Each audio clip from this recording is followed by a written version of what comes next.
በዓል በመጣ ቁጥር ሁሌም ከምንከውናቸው ነገሮች አንዱ ለበዓል ማክበር የሚሆኑ ግብዓቶችን ግዢ መፈጸም ነው። እንግዲህ በዓል ግዢ በሁላችንም ዘንድ የተለመደና ሁላችንም የምንከውነው ነገር ነው። ግብይትን ስናነሳ ታዲያ ዘመናችንን እየዋጀ ያለ የግብይት ስርዓትን እየተከተልን እንገኛለን። ብዙዎቻችን ዛሬ ሞባይል ስልኮቻችንን ብቻ በመጠቀም ግብይቶችን እየፈጸምን ነው። የብሔራዊ ባንክ መረጃ እንደሚያሳየውም 18.5 ትሪሊዮን ብር የሚቆጠር ገንዘብ በዲጂታል አማራጮች ዝውውር ተደርጓል። ይህ ታዲያ ከጥቅል ሀገራዊ ምርቱ ጋር ሲነጻጸር 202 በመቶ እንደማለት ነው። ለወትሮ ጠርቀም ያለ ገንዘብ ይዘን የምንዘዋወርባቸው የበዓል ገበያዎች ታዲያ የዚህ ዲጂታል አብዮት ተጠቃሚዎች ሆነው እናገኛቸዋለን።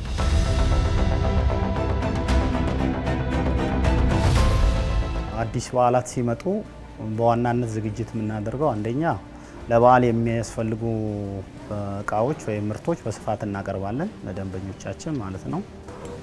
ከዚህ ጋር በተያያዘ ያው ዘወትር እንደምናደርገውም ደንበኞቻችን የክፍያ ስርዓታቸውን ዘመናዊ እንዲሆን እንደዚሁም ደግሞ የኛም የነሱም ጊዜ እንዲቆጥብ ለማድረግ የተለያዩ የዲጂታል ሲስተሞችን እንጠቀማለን። ትራንስፈሮች አሉን። በንግድ ባንክ ኤቲኤሞች አዋሽን እና ዳሽንን ጨምሮ እንጠቀማለን። እንዲሁም ኤምፔሳን፣ ሌላ አሞሌ፣ ቴሌብሮችን እንጠቀማለን። የክፍያ አማራጭ በብዙ ሜተድ አለ። ስፔሻሊ አሁን አንዳንድ ደንበኞች አሁን የሚፈልጉ ትራንስፈር ይፈልጋሉ። ከአካውንት ወደ አካውንት ትራንስፈር ለማድረግ የሚፈልጉበት ሁኔታ አለ። አሁን በቢሮ ተነጋግረን ይህን ሲስተም ለማበጀት እየተንቀሳቀስን ያለንበት ሁኔታ አለ። ተጨማሪ እንደገና ደግሞ አሁን የኢትዮጵያ ንግድ ባንክም የጀመረው ስካን አለ። በባርኮድ ስካን የማድረግ እሱንም እኛ አሁን ፈንክሽናል ማድረግ ጀምረናል። ከቅርብ ከ2 ሳምንት ወደዚህ ማለት ነው። ልክ ደንበኞች ግብይት ይፈጽማሉ፣ ቀጥታ ያን ባርኮድ ስካን ሲያደርጉ ግብይት የሚፈጽሙበት ሁኔታ ስላለ ይሄም በጣም ጊዜ የሚቆጥም በጣም ቀላል ምቹ የሆነ ሲስተም ስለሆነ እነዚህ ተጨማሪ እንትኖችን ለመጨመር ይሄንበት ርቀት አለ። ቴሌብርንና ሞባይል ባንኪንግን ብዙ ጊዜ እጠቀማለሁ። በተለይ እዚህ ኩዊንስ ላይ ቴሌብርን ብዙ ጊዜ አዘውትሬ እጠቀማለሁ። አሁን ላይ ብዙም ካሽ እጃችን ላይ ብዙ ጊዜም ስለማይቀመጥ የኤሌክትሮኒክ ግብይትን የበለጠ እጠቀማለሁ። የክፍያ አማራጮችን እጠቀማለሁ። ለምሳሌ እንደ ቴሌብር ያለ እንደ ሞባይል ባንኪንግ እንደ ሲቢ ብር እንደዚህ ያሉት አማራጮችን እጠቀማለሁ። ድሮ ያው ሁላችንም በካሽ ነው የምንገበየው፣ ብር ቆጥረን ነው የምንሰጠው። ግን አሁን ፈጣን ነው ሲስተሞቹ።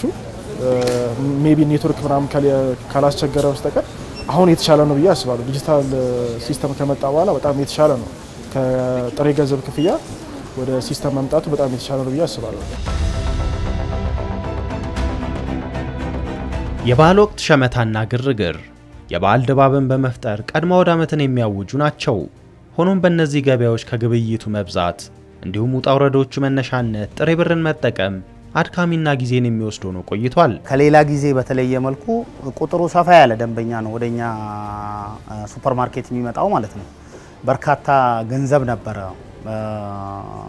ወደዚህ ወደኛ ደንበኞቻችን ይዘው በሚመጡበት ሰዓት አንደኛ እንደዚህ ገንዘብ የሚቀበሉ ካሸሮች አሉ። እነዛ ካሸሮች ያንን ገንዘብ በሚቆጥሩበት ሰዓት አንደኛ ስህተት ይፈጠራል። ከደንበኛም ጋር አንዳንዴ አልፎ አለመግባባት ይፈጠራል። በሁለተኛ ደረጃ ጊዜ ይበላል፣ በጣም ታይም ይበላል። በተለይ የደንበኞቻችን ጊዜ በሰፊው የሚወስድበት ሁኔታ ነው የነበረው። ቤት ውስጥ ለማሟላት በምንሮጥበት ጊዜ ብዙ ገንዘብ ነው የምናወጣውና አሁን ላይ ከኢኮኖሚውም አንጻር ደግሞ የምንከፍለውም ገንዘብ ትልቅ ስለሆነ ካሽ ትራንስፈር ወይም ደግሞ ቴሌብር ወይም ንግድ ባንኩ መጠቀማችን ኢዚየር ነው። ምክንያቱም ያንን ገንዘብ ለመክፈል በምንልበት ሰዓት ላይ ካሽ ያንን ያህል ገንዘብ ይዞ መንቀሳቀስ አስቸጋሪ ነውና ነገሮችን ቀላል አድርጓል።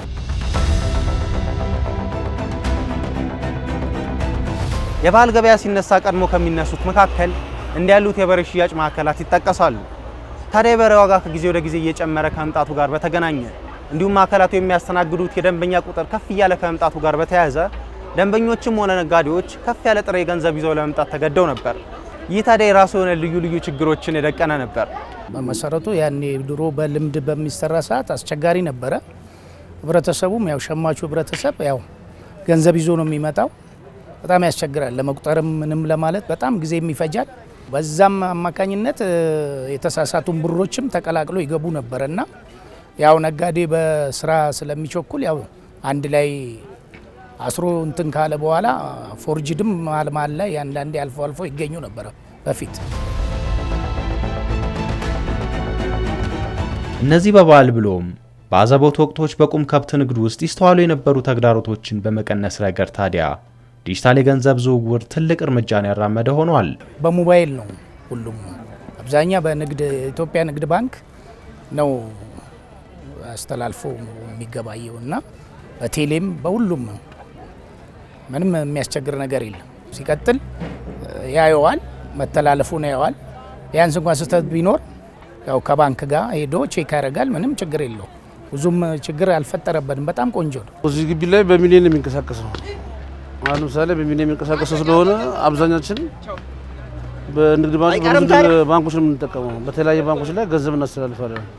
እንደሌላ ጊዜ ሸክም ምናምን ነገር የለም፣ ቀልሏል። በቀጣይ ደግሞ ገንዘብ ተሸክሞ መጣ ደግሞ ለብዙ ነገር ለክፍለ ሀገር ነጋዴዎችም ለሌቦች ይጠቁ ነበር። አሁን ግን መልካም ነገር ነው። ገበሬውም በሰላም ተገባይቶ በቴሌ ብርም ሆነ በንግድ ባንክ በአቢሲኒያ በሙሉም ያስተላልፋል። የዲጂታል ክፍያ ስርዓቶች መስፋፋትና ውጤታማነትን ስናነሳ በቅርቡ ስኬታማነቱ ታውጆ የትግበራ ጊዜውን ፍጻሜ ያገኘው ዲጂታል ኢትዮጵያ 25 ስትራቴጂን ማንሳት ያስፈልጋል። ዲጂታልን ከግብርና፣ ከኢንዱስትሪ፣ ከማይኒንግ፣ ከቱሪዝም አስተካክሎ የማየት እይታ ከተጀመረበት ጊዜ አንስቶ ኋላም ስትራቴጂው ተነድፎ የተተገበረበትን መንገድ ስንመለከት የ2025 የዲጂታል ስትራቴጂ 100% በሚባል ደረጃ የተሳካ ስትራቴጂ ነው። ስትራቴጂው ከብሔራዊ ዲጂታል መታወቂያና ሳይበር ደህንነት ጋር በማድረግ አስቻይ ስርዓት ብሎ አስቀምጦታል የዲጂታል ክፍያ ስርዓትን። ታዲያ ስትራቴጂው በወቅቱ የመሰረተ ልማትና ፋይናንስ አገልግሎቶች አነስተኛ ተደራሽነት፣ የግንዛቤ እጥረት፣ ልዩ ልዩ የህግ ክፍተቶች ብሎም በባንኮች መካከል አቀናጅቶ የመስራት አቅም ወይም ኢንተርኦፕራቢሊቲ ደካማ መሆን የዲጂታል ገንዘብ ዝውውሩ እንደገደበው አስቀምጦ ነበር። ስትራቴጂው ተግዳሮቶችን ይፈቱ ዘንድ የፋይናንስ አገልግሎት ተደራሽነትን ማሳደግ፣ ዲጂታል የገንዘብ ዝውውር ስርዓቱን ማበረታታት እንዲሁም መንግስታዊ ማቀናጀት ስራን መስራት በመፍትሄነት አስቀምጧል። የመፍትሄ አቅጣጫዎቹ በአንድም ሆነ በሌላ መልኩ አሁን ባለው የዲጂታል ገንዘብ ዝውውር ስርዓት መስፋፋት ውስጥ ሚናቸው ትልቅ ነበር። ከዚህም ባሻገር ግን ለዲጂታል ክፍያና ገንዘብ ዝውውር ስርዓቱ የጀርባ አጥንት የሆነው የቴሌኮም መሰረተ ልማትና አገልግሎትን የማስፋፋት ስራም እንዲሁ ውጤቱ የታየ ነበር። ባለፉት 5 ዓመታት ካደረግናቸው መጠነ ሰፊ በቴሌኮም ዘርፍ የተደረገው ማስፋፊያ ከተሞቻችን ፈጣን የኢንተርኔት አገልግሎት እንዲያገኙ እድል ፈጥሯል። በዚህም ከ1030 በላይ ከተሞች የ4G አገልግሎት እንዲያገኙ ሆኗል። ይህ ማለት ወደ 76% የ4G ፔኔትሬሽን እንዲደርስ ሆኗል ማለት ነው። ከዚህም ባሻገር ኢትዮጵያችን በዓለም የዲጂታል ላንድስኬፕ ላይ የራሷ ፉትፕሪንት እንዲኖራት ያስቻለው አንዱና መሰረታዊ ነው የምንለው 5G ነው ማለት ነው። እንዲሁም ባደረግነው ማስፋፊያ እንግዲህ ወደ 27 የሚሆኑ ከተሞች የ5G አገልግሎት እንዲያገኙ አስችሏል ማለት ነው። የዲጂታል የገንዘብ ዝውውር አማራጮች ከመስፋት ባሻገር የተጠቃሚዎች ቁጥርን ባለፉት 5 ዓመታት ውስጥ በፍጥነት እየጨመረ መጥቷል። የሞባይል ገንዘብ አገልግሎት ተጠቃሚዎችን ቁጥር እንኳን ብናይ በአውሮፓውያኑ 2020 ከነበረበት 12.2 ሚሊዮን በ2025 ወደ 139.5 ሚሊዮን ደርሷል። የሞባይል ባንኪንግ ተጠቃሚዎች ቁጥርም እንዲሁ ከ9.1 ሚሊዮን ወደ 54 ሚሊዮን አድጓል። መደበኛ የባንክ አገልግሎት ሰጪ ተቋማት ካልሆኑት መካከል የሆነው ቴሌብር ለብቻው ባለፈው በጀት ዓመት የተጠቃሚዎቹ ቁጥር 54.8 ሚሊዮን መድረሱን ገልጿል። ይህም ከባለፈው በጀት ዓመት አንጻር ሲነጻጸር የ7.3 ሚሊዮን ገደማ ተጨማሪ እንደማለት ነው።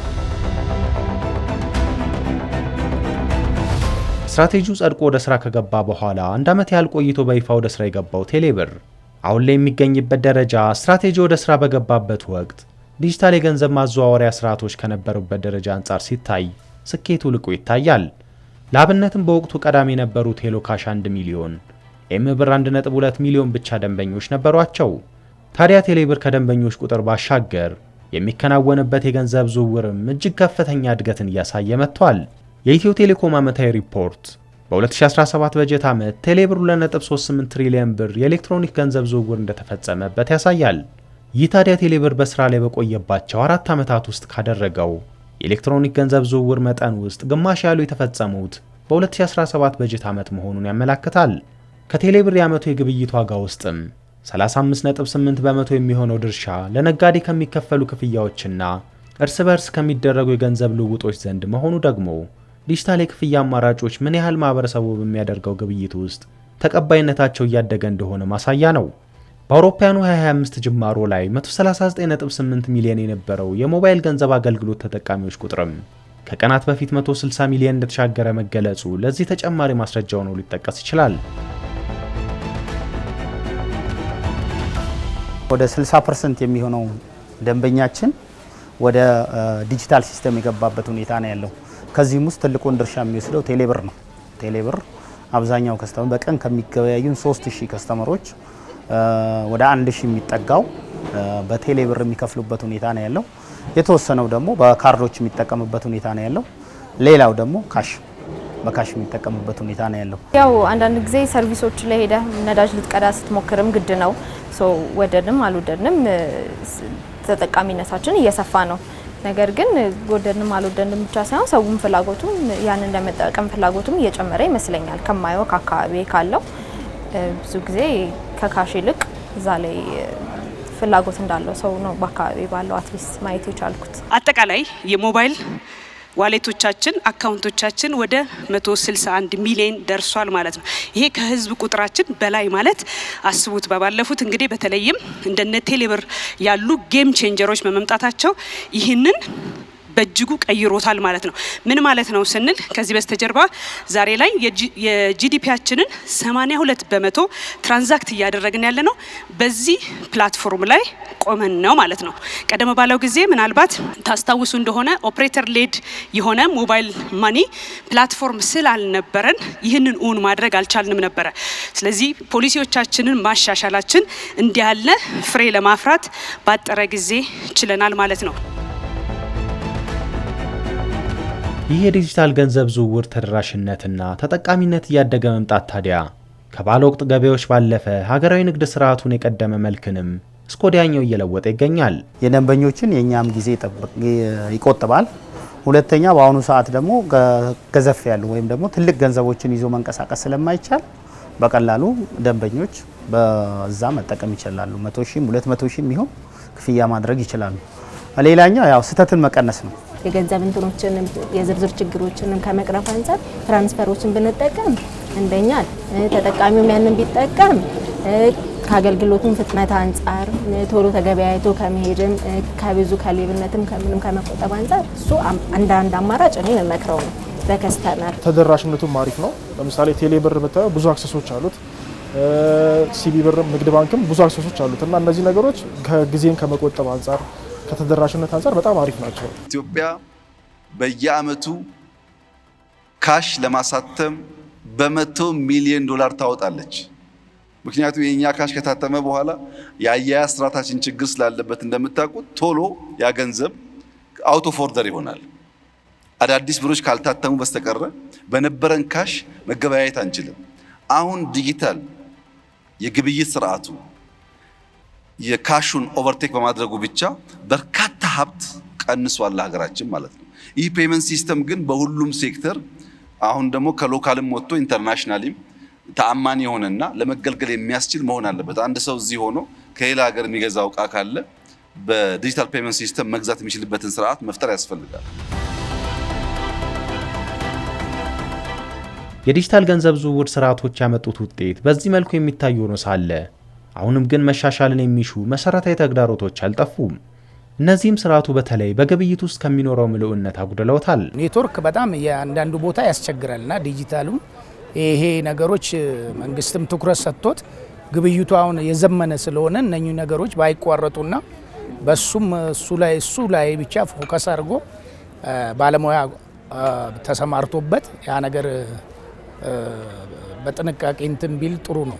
ለምን በተለይ አሁን የገበያ ቀን የበዓል ቀን አሁን አዘቦት ቀን አርብና ሮብ ነው ግብይቱ። ያን ቀን ራሱ አክቲቭ ቢያደርገውና ሁሉን ነገር ኔትወርክ ባይቋረጥ መልካም ነው። አንዳንዴ ሞባይል ባንኪንግም ላይ አልሰራ የሚል ታይም አለ። እነዚህ ነገሮች የሲስተም ችግሮች ቢቀረፉ ባይ ነኝ። እነሱ ነገሮች አንዳንዴ ፈጠን ብለ እንትን ለማስተል ትቆማለህ ረጅም ሰዓት። እነዚህ ነገሮች ከሲስተም ጋር የተያዙ ናቸው። ምሳሌ ወይ ከኔትወርክ ጋር ከሲስተም ጋር የተያዙ ነገሮች ናቸው። እነዚህ ነገሮች ቢቀረፉ ላለን አብዛኛው ከዚህ ሞባይል ባንክ የምናስተላልፈው ከ600 ሺህ በላይ አያሳልፍም በቀን ነው። ግን በብልጥ ግን እዚህ አርብና ሮብ በጣም ከባድ ገበያ ነው ያለው። አሁን ምሳሌ አንድ በሬ ሁለት በሬ ስትል እስከ 1 ሚሊዮን ይደርሳል፣ እስከ 800 ሺህ ይደርሳል። ስለዚህ ደግሞ ያ ደግሞ ድጋሚ ሌላ ሰው ማስቸገር ነው፣ ያ ገንዘብ ለማስላክ ማለት ነው። ስለዚህ አማራጭ ባንኮች እዚህ መጥተው ቢሰሩ ትልቅ ነገር ነው።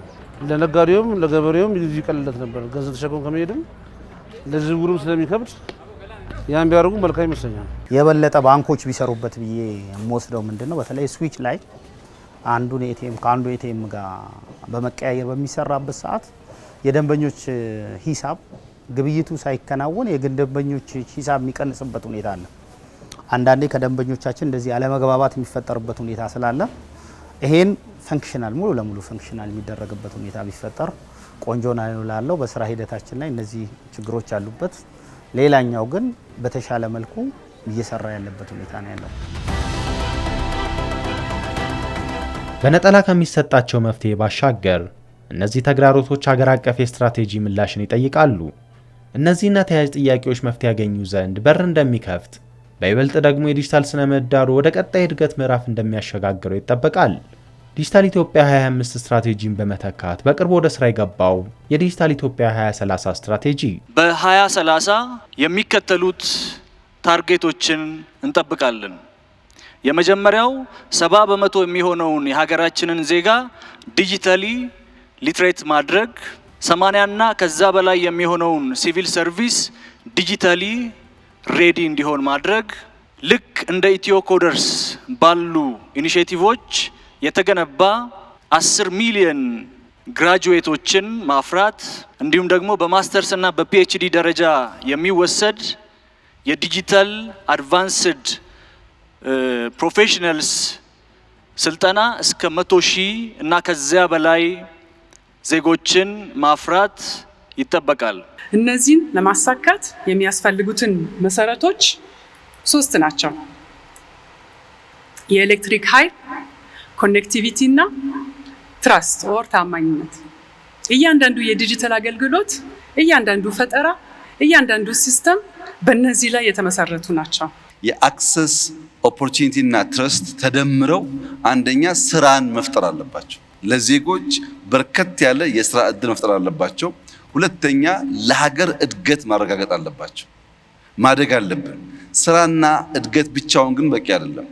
ሉዓላዊነት የምንለው ነገር ደግሞ የሚያረጋግጥ መሆን አለበት። ታዲያ እነዚህ ርዕዮችን በማሳካት ብሎም ስትራቴጂው አሁን ላይ ቆም ተብሎ ሲታይ ሊያጋጥሙት ይችላሉ ተብሎ የተለዩ ስጋቶችን ለመከላከል የበርካታ መሰረታዊ ተግባራት ክዋኔን ይሻል። የቴክኖሎጂዎች ሁሉ ምግብ የሆነውን ኤሌክትሪሲቲ ማዳረስ ያስፈልጋል። የምናዳረስበት መንገድ የግድ ናሽናል ግሪድ መሆን አይጠበቅበትም። አንዳንዱን በሚኒ ግሪድ፣ አንዳንዱን በኦፍ ግሪድ ሊሆን ይችላል። ባጭሩ ኤሌክትሪሲቲ ማለት ቤድሮክ ኦፍ ትራንስፎርሜሽን ነው። እሱን ሳናሟላ የምናረጋግጠው እድገት አይኖርም። የተሟላ እድገት ለማምጣት ኢነርጂ ያስፈልጋል። ያ ኢነርጂ ግን በከተሞች የታጠረ በቅርብ ርቀት የታጠረ ሳይሆን ሁሉም ዜጎች የሚያገኙት መሆን አለበት። ሁለተኛው ኮኔክቲቪቲ ነው። በርከት ያሉ ከተሞች 4G 5G አክሰስ ማድረግ ጀምረዋል እና ኮኔክት የምናደርግበት መንገድ የ4G እና የ5G እንደተጠበቀ ሆኖ ሪሞት በሆኑ ኤሪያስ የሳተላይት አማራጭ የምንጠቀምበትን መንገድ መከተል ያስፈልጋል። በካሽ ስንገለገል ምንም ችግር ሳይገጥመን ቆይቶ ወደ ቴሌብር ስንገባ ብራችን የሚዘረፍ ከሆነ ቴክኖሎጂ ቢቀር ነው የሚሻለው። ሴፍቲ ሴኩሪቲ በጣም ኢምፖርታንት ኤሌመንት ነው። በሰርት እና በሳይበር ዲፌንስ 24/7 የኢትዮጵያን የዳታ ትራንዛክሽን መከላከል የሚያስችል ቁመና እየተፈጠረ ነው ያለው። ይሄ ቁመና ቋሚ አይደለም። ኢንሳን ከጀመርን አመታት ተቆጥሯል። በአፍሪካ የተሻለ የሳይበር ሴኩሪቲ አቅም ያለው ተቋም ነው። ግን በየቀኑ እያደገ ካለው አውድ ጋር አብሮ ካላደገ የአታክ ስርዓቱም ስለሚለያይ አደጋ ሊያስከትል ይችላል።